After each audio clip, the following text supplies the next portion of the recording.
Underworld don Arun गवळीची कारागृहातून आता सुटका झालेली आहे। अंडरवर्ल्ड डॉन अरुण गवळीची नागपूर मध्यवर्ती कारागृहातून सुटका झाल्याची माहिती सध्या समोर येते। मागच्या गेटने पोलिसांनी मीडियापासून लपवत अरुण गवळी याची सुटका केली आहे।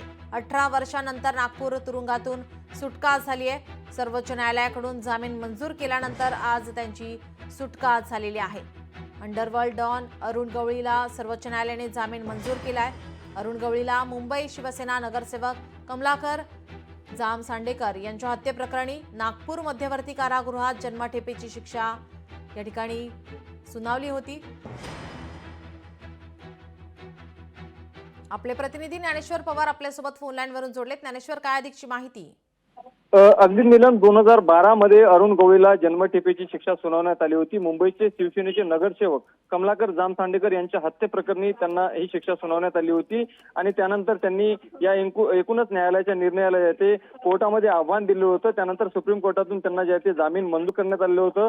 मात्र मध्यंतरी शुक्रवार शनिवार असे काही सुट्टीचे दिवस मध्यंतरी आल्यामुळे कारागृहावर त्यांचं पडणं जे आहे ते निश्चित झालेलं नव्हतं। मात्र आज अखेर जे आहे ते त्यांची कारागृह प्रशासनाबाहेर जे एकूणच बाहेर सुटका झाली आहे आणि माध्यमांपासून विशेषतः म्हणजे कारागृह प्रशासनाने त्यांना लपवून अगदी बाहेर काढलेलं आहे। सध्याला ते नागपूरच्या विमानतळावर दाखल झाले आणि नागपूर विमानतळावरून ते थेट आता मुंबईला दाखल होतील। एकूणच पाहायला गेलं तर जवळपास 18 वर्षानंतर जे आहे ते मोठा दिलासा या ठिकाणी कुख्यात डॉन जे आहे ते अरुण गवळी यांना मिळाला असंच म्हणावं लागेल। कारण की हत्येप्रकरणी जन्मठेपेची शिक्षा सुनावण्यात आली होती। काही रुपयांचा त्यांना दंड देखील ठोठावण्यात आले होतं। मात्र एकूणच जे काही सत्र न्यायालयाने त्यावेळेस निर्णय दिला होता 2019 मध्ये, त्याला त्यांनी जे आहे ते वरिष्ठ कोर्टामध्ये जे आहे ते आव्हान दिलं होतं आणि अखेर त्यांना जे आहे ते सशर्त जामीन जे आहे ते एकूणच मंजूर करण्यात आले आणि आज त्यांची कारागृहाबाहेर जे आहे ती सुटका झाली आहे। जी, आपण जर पाहिलं तर मागच्या गेटने पोलिसांनी मीडियापासून लपवत त्यांची ही सुटका केलेली आहे, त्या संदर्भात काय माहिती आहे?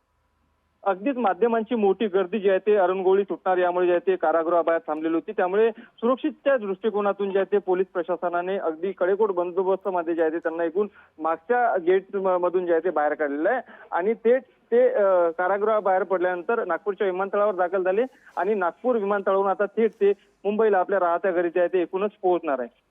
जी, धन्यवाद ज्ञानेश्वर, आपण दिलेल्या या सविस्तर माहितीसाठी। कुख्यात गुंड अरुण गवळींची कारागृहातून सुटका, 18 वर्षांनंतर नागपूर तुरुंगातून सुटका झाली आहे। सर्वोच्च न्यायालयाकडून जामीन मंजूर झालाय।